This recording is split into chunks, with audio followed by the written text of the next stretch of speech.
السلام علیکم دوستو، امید کرتی ہوں کہ آپ سب بالکل خیریت سے ہوں گے۔ الحمدللہ میں بھی اللہ کے فضل سے بالکل ٹھیک ہوں۔ آپ دیکھ رہے ہیں میرا YouTube channel entertainment, inspiration and knowledge. تو چلیے آج کی کہانی شروع کرتے ہیں۔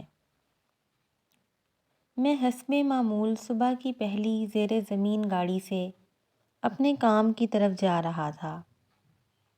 گاڑی کے کچھ مسافر پرسکون انداز میں بیٹھے اخبار کے مطالعے میں مصروف تھے تو کچھ اپنی سوچوں میں گم، اور کئی ایک تو بیٹھے اونگ بھی رہے تھے۔ سب کچھ ٹھیک جا رہا تھا کہ اچانک ایک اسٹیشن سے ایک آدمی اپنے 2 بچوں کے ساتھ گاڑی میں سوار ہوا۔ بچے کیا تھے کہ آفت کا پرکالا تھے۔ انہوں نے آتے ہی گاڑی میں وہ ادم مچایا کہ الرحمن الحفیظ ٹک کر بیٹھنا تو انہوں نے سیکھا ہی نہیں تھا، مگر اس سب سے برعکس ان بچوں کے ساتھ گاڑی پر سوار ہونے والا شخص میرے پہلو میں ان سب باتوں سے بے خبر اپنی آنکھیں بند کیے بیٹھا تھا۔ بچے ایک دوسرے سے لڑنے اور جھگڑنے اور خوب چیخو پکار کے ساتھ ساتھ ایک دوسرے پر چیزیں بھی اٹھا کر پھینک رہے تھے۔ مسافر بھی بچوں کے شر سے محفوظ نہیں تھے، کیونکہ بچے کبھی کبھار تو مسافروں سے اخبار چھین کر بھاگ رہے تھے تو کبھی مسافروں کے اخبار پھاڑ رہے تھے، جبکہ یہ شخص ان سب باتوں سے بے نیاز، بے حس اور ساکن بیٹھا تھا۔ مجھے یقین نہیں آ رہا تھا کہ اس دنیا میں کوئی شخص اتنا بھی احساس سے عاری اور اس قدر گھٹیا ہو سکتا ہے کہ بچوں کو ادم مچانے کی کھلی چھوٹ دے رکھی ہو۔ میرا صبر جواب دے گیا۔ میں نے اس شخص سے مخاطب ہو کر کہا، جناب آپ کے بچوں نے پوری گاڑی میں سوار لوگوں کے ناک میں دم کر رکھا ہے۔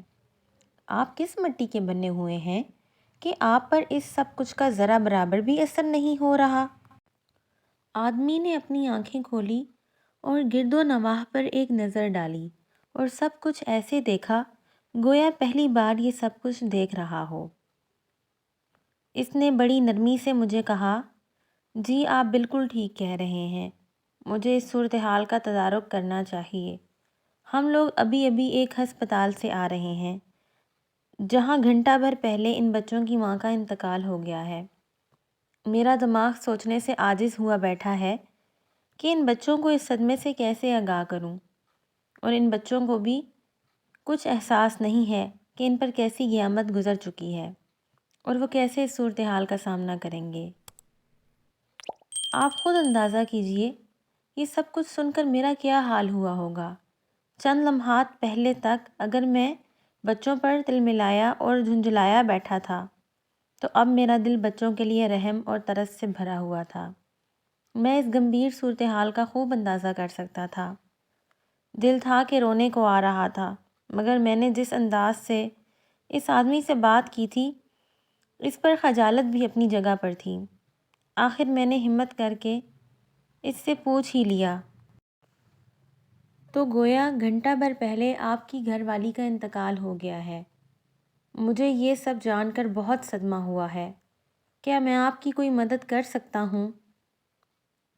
جی، یہ قصہ بس اتنا سا ہی تھا جو ختم ہو گیا ہے، مگر اس قصے کو سن کر جو محسوسات پیدا ہوتے ہیں وہ کچھ یوں ہیں کہ ہمارے اجلت میں کیے ہوئے فیصلے اکثر و بیشتر بدگمانی اور بدظنی پر مبنی ہوتے ہیں، جو صحیح اسباب جاننے کے بعد ہمارے لیے ندامت اور پشیمانی کا باعث بنتے ہیں۔ گویا ہم کئی بار دوسروں پر ظلم کر کے اپنے آپ پر ظلم کر رہے ہوتے ہیں۔ مجھے امید ہے کہ آپ کو آج کی کہانی اچھی لگی ہوگی اور آپ اس سے سبق بھی حاصل کریں گے۔ ملتے ہیں اگلی ویڈیو میں۔ اپنا بہت سارا خیال رکھیے اور اپنے چینل انٹرٹینمنٹ، انسپائریشن اور نالج کو سبسکرائب کرنا نہ بھولیے۔ ویڈیو کو لائک کریں، شیئر کریں اور کمنٹ کریں۔ Thanks for watching.